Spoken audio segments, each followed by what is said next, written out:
إن الحمد لله نحمده ونستعينه ونعوذ بالله من شرور أنفسنا من يهده الله فلا مضل له ومن يضلل فلا هادي له وأشهد أن لا إله إلا الله وحده لا شريك له وأشهد أن محمدا عبده ورسوله أما بعد۔ اللہ تبارک و تعالیٰ کے فضل و کرم سے ہم رمضان کے آخری عشرے میں داخل ہو چکے ہیں۔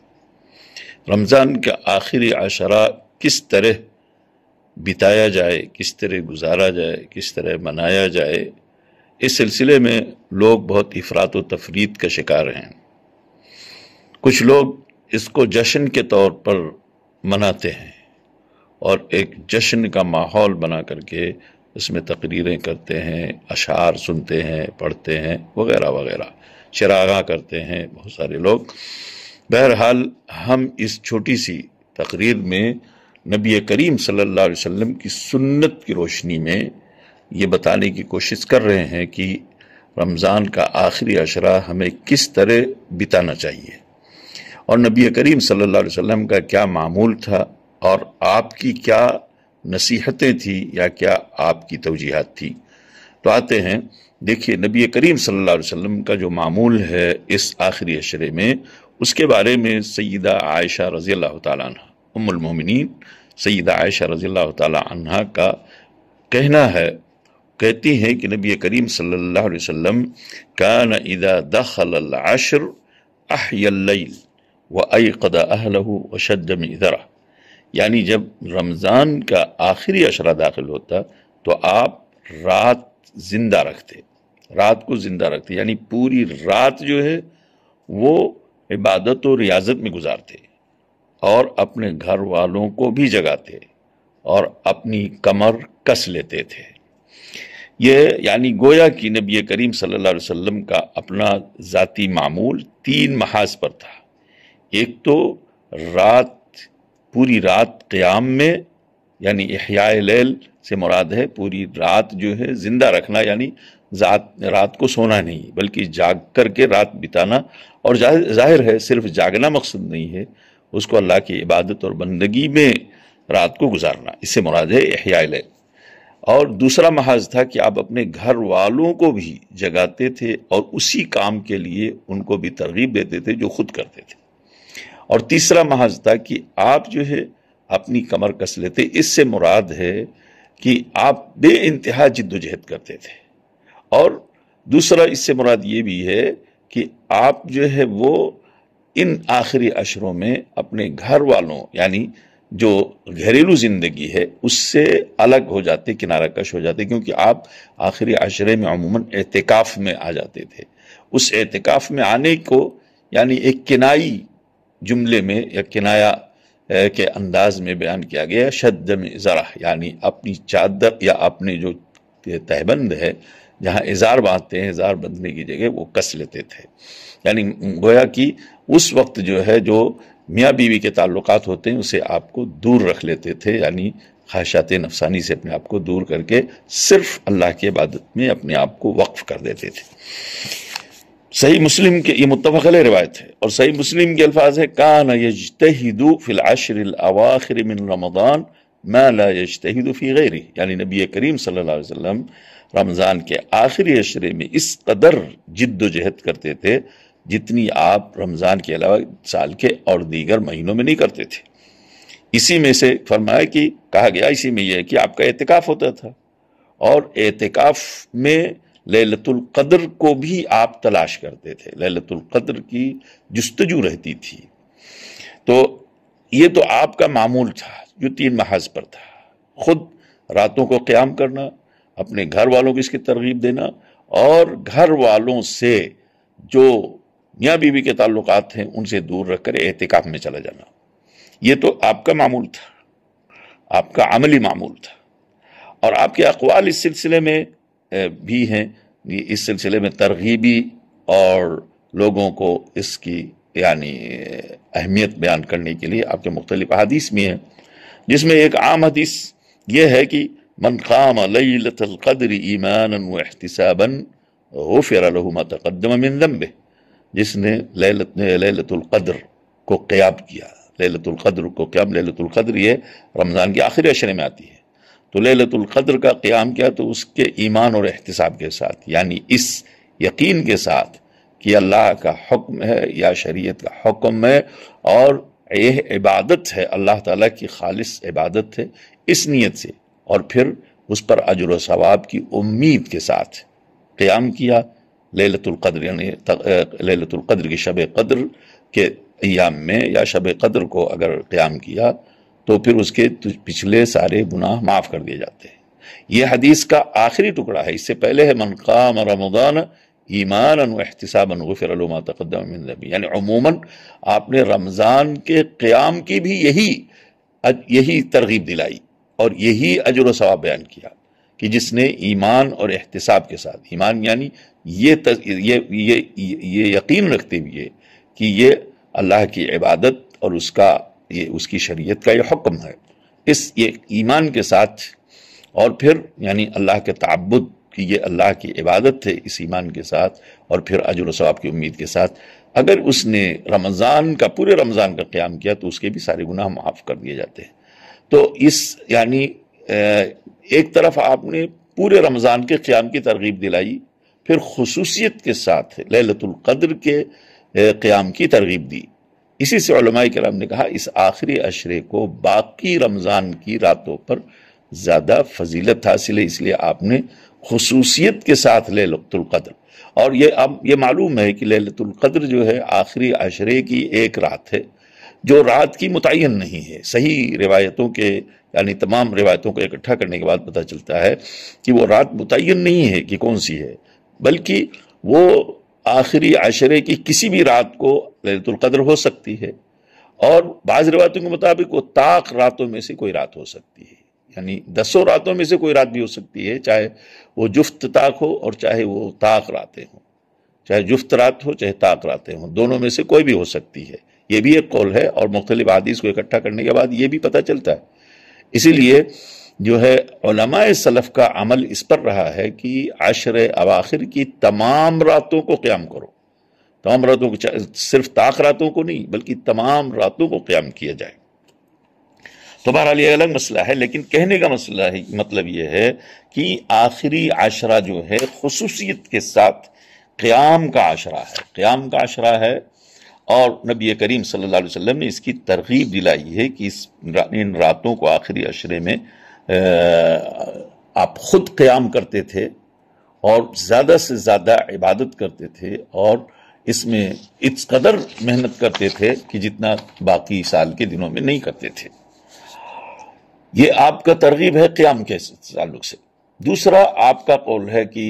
دعا کے لیے بھی ترغیب دلائی آپ نے۔ دعا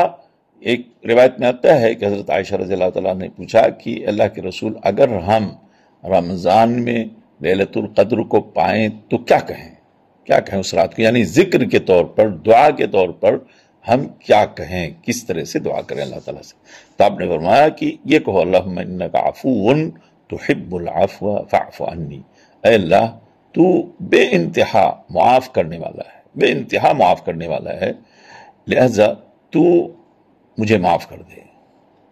اور تو معاف کرنے کو پسند بھی کرتا ہے، تو معاف کرنے سے محبت کرتا ہے، یعنی تجھے معاف کرنا اچھا لگتا ہے، اس لیے تو مجھے معاف کر دے۔ یہ دعا کے معنی ہیں۔ تو خلاصہ کلام یہ ہوا کہ آخری عشرہ رمضان کا یہ کثرت عبادت میں گزارنا چاہیے۔ کثرت عبادت کی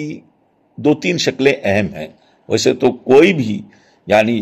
بھی قول فعل جو اللہ کو پسند ہے وہ سب کرنا وہ عبادت ہے عام مفہوم میں، لیکن اس موقع پر جو کثرت عبادت جو مقصود ہے آخری عشرے میں، اس سے مراد جو ہے ایک تو جو ہے قیام اللیل ہے، پہلے نمبر پہ قیام اللیل ہے، کثرت عبادت میں قیام اللیل ہے۔ دوسرا اعتکاف ہے،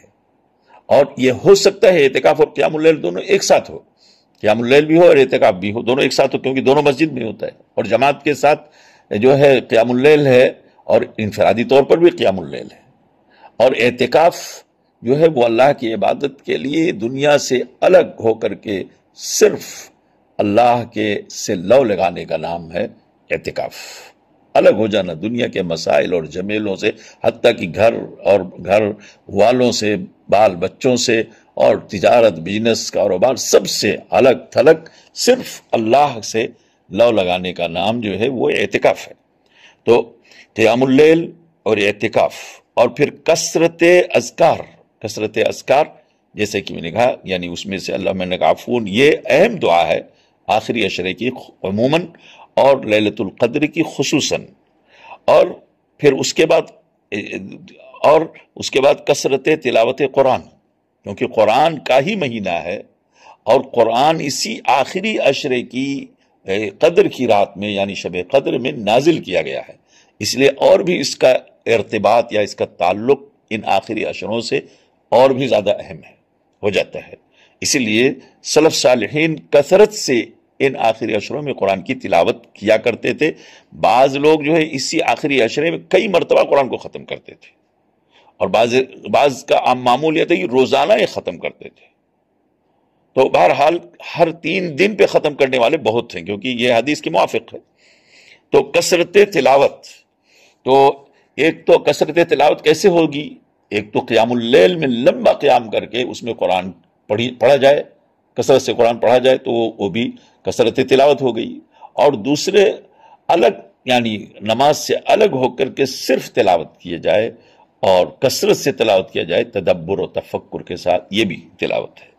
تو گویا یعنی یہ سب کام جو ہے آخری عشرے کے سب سے اہم ہیں: قیام، اعتکاف،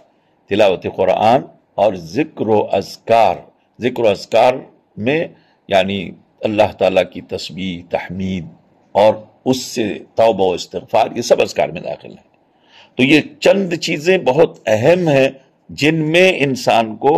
آخری عشرے میں انہی امور میں اپنے آپ کو لگا کے رکھنا چاہیے۔ اس لیے، اور سب سے بڑی فضیلت جو ہے آخری عشرے کی لیلۃ القدر ہے، کیونکہ وہ لیلۃ القدر اسی آخری عشرے میں، جیسا کہ میں نے پہلے بتایا، ایک ایسی رات ہے جو طاق رات بھی ہو سکتی ہے اور کوئی بھی رات ہو سکتی ہے۔ بعض قول کے مطابق، یعنی جمہور کے قول کے مطابق، وہ آخری عشرے کی طاق راتیں میں سے کوئی ایک رات ہے، یعنی 21ویں، 23ویں، 25ویں، 27ویں، 29ویں،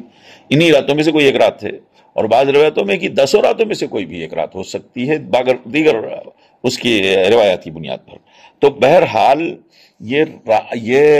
لیلۃ القدر اپنے اندر بہت بڑی اہمیت رکھتی ہے۔ ایک تو یہ رات جو ہے ہزار، اپنی عبادت کے اعتبار سے، یعنی اس رات میں کی گئی عبادت کے اعتبار سے، اگر یہ مومن کے لیے جو ہے اس کی زندگی کا حساب اس کی عبادت سے ہوتا ہے، تو یہ رات، ایک رات کی عبادت دیگر مہینوں، دیگر ایام میں کی گئی عبادتوں کے اعتبار سے اگر اس کا موازنہ کیا جائے تو 1000 مہینے سے بہتر ہے۔ 1000 مہینے، جن مہینوں میں شب قدر نہ ہو، اس سے بہتر ہے ایک رات۔ یہ اس کی ایک بڑی فضیلت ہے۔ اور اس کے بعد جو ہے یہ رات جو ہے قدر و منزلت والی ہے، اللہ تعالیٰ کے اس کی بڑی قدر و منزلت، اس کا نام ہی لیلۃ القدر ہے۔ قدر عربی زبان میں کہتے ہیں عزت و منزلت، عزت، شرف اور منزلت، اس معنی میں قدر ہے، اس کی قدر کی جائے، جیسے کہا جاتا ہے اسی قدر، یعنی اس کی عزت کیجیے۔ تو یہ عزت والی رات ہے، یہ کرامت والی رات ہے، یہ برکت والی رات ہے، یہ سلامتی والی رات ہے، جیسے کہ اللہ تعالیٰ نے اسی صورت میں فرمایا ہے۔ تو یہ سب اسی یعنی رات کی فضیلت میں، اور اسی رات میں فرشتوں کا نزول ہوتا ہے، اسی رات میں فرشتوں کا نزول ہوتا ہے، جبرائیل نازل ہوتے ہیں، اور اسی رات میں سال بھر کے جو اللہ تعالیٰ کا فیصلہ ہے وہ صادر ہوتا ہے۔ سال بھر میں کیا ہونا ہے، اس تمام فیصلوں کو اسی رات میں صادر کر دیا جاتا ہے اللہ تعالیٰ کی طرف سے، یعنی فرشتوں کو بتا دیا جاتا ہے۔ اسی رات کے نام سے قرآن میں ایک سورت ہے، یعنی لیلۃ القدر، یعنی سورت قدر ہے، جو اسی رات کے نام سے ہے۔ اس کے علاوہ بھی بہت ساری فضیلتیں ہیں جن کو یہاں پر مختصر اوقات میں بیان نہیں کیا جا سکتا، لیکن یہ سب اسی رات کی فضیلت ہے جو رات کی اس مہینے کے آخری عشرے میں آتی ہے۔ اس لیے ہمیں اس کا اہتمام کرنا چاہیے، مقصود یہ ہے کہ اس میں اہتمام کرنا چاہیے۔ اور خلاصہ کلام یہ ہے، رمضان کا آخری عشرہ عبادت، بندگی، ذکر و اذکار کے اعتبار سے بہت اہم عشرہ ہے، یعنی بہت اہم 10 دن ہیں، اس لیے نبی کریم صلی اللہ علیہ وسلم کی سنت کی روشنی میں اسے گزارنا چاہیے، جس طرح کی صحیح حدیث سے ثابت ہے اور جس کی طرح میں نے تھوڑا بہت اشارہ کیا ہے۔ اس لیے اور خصوصاً ہمیں اپنے آپ کو، آج کل جو رواج بن چکا ہے مختلف یعنی جگہوں پر، مختلف مکاتب فکر میں، مختلف مقامات پر، کہ اس رات میں چراغاں کر کے جشن کا ماحول بنایا جاتا ہے، کھانے پینے کا کے اندر لوگ مصروف اور دلچسپیاں دکھاتے ہیں، جلسہ و جلوس جیسا ماحول بنا کر تقاریر، اشعار پڑھنا، پڑھانا، سننا، سنانا، سب کچھ کیا جاتا ہے جو ایک جلسے کا ماحول ہوتا ہے، اور یہ سب کچھ خلاف سنت ہے، ہمیں معلوم ہونا چاہیے سب کچھ خلاف سنت ہے۔ اس طرح کی حرکت جو ہے سنت کے خلاف ہے، اور عشر اواخر کے جو فضائل ہیں اس کو حاصل کرنے سے محرومی کی راہیں ہیں، محروم ہو جاتا آدمی، انہی سب میں الجھ کر کے انسان وہ فضیلت حاصل نہیں کر سکتا، وہ برکتیں حاصل نہیں کر سکتا جو اس رات کے ساتھ خاص ہیں۔ اس لیے ہمیں ہونا یہ چاہیے کہ نبی کریم صلی اللہ علیہ وسلم کی سنت کو معلوم کریں ہر مناسبت سے، یہ صرف لیلۃ القدر عشر اواخر نہیں، ہر مناسبت سے جیسے ہم نبی کریم صلی اللہ علیہ وسلم کی سنت معلوم کرتے ہیں اور اس پر عمل کرنے کو اپنا وہ سمجھتے ہیں کہ ہمارا یہ مسلک ہے، ہماری یہ ذمہ داری ہے کہ ہم نبی کریم صلی اللہ علیہ وسلم کی سنت پر عمل کریں، اس کے دائرے سے آگے نہ جائیں، نہ اس سے پیچھے رہیں، تو یہ اس مناسبت سے بھی نبی کریم صلی اللہ علیہ وسلم کی سنت پر عمل کرنا ضروری ہے۔ اور ہم نے کچھ مختصراً نبی کریم صلی اللہ علیہ وسلم کی سنت، آپ کا معمول، آپ کے اقوال، آپ کے یعنی سرگرمیاں، اس پر ہم نے تھوڑی بہت روشنی ڈالی ہے۔ ہمیں امید ہے کہ ہماری یہ مختصر سی تقریر بہت سارے لوگوں کے لیے جو ہے بصیرت کا سبب بنے گی، اور بہت سارے لوگ نبی کریم صلی اللہ علیہ وسلم کی سنت کو معلوم کر کے اس پر عمل کرنے کی کوشش کریں گے۔ اللہ تعالی ہم سب کو یہ آخری عشرہ سنت کے آئینے میں، سنت کی روشنی میں گزارنے کی توفیق عطا فرمائے۔ اللہ تعالی ہماری عبادتوں کو، ہمارے صیام اور قیام اور تلاوت قرآن اور دیگر تمام نیکیوں کو اللہ تعالیٰ اس مبارک مہینے میں قبول فرمائے، اور زیادہ سے زیادہ ہمیں اجر و ثواب کو مستحق بنائے، اور ہمارے گناہوں کو بھی اللہ تعالیٰ اس مبارک مہینے میں معاف فرمائے، اور ہماری گردنوں کو اللہ تعالیٰ دوزخ سے آزاد کرے اور جنت کا مستحق بنائے۔ آمین۔ والسلام علیکم ورحمۃ اللہ وبرکاتہ، وآخر دعوانا ان الحمد للہ رب العالمین۔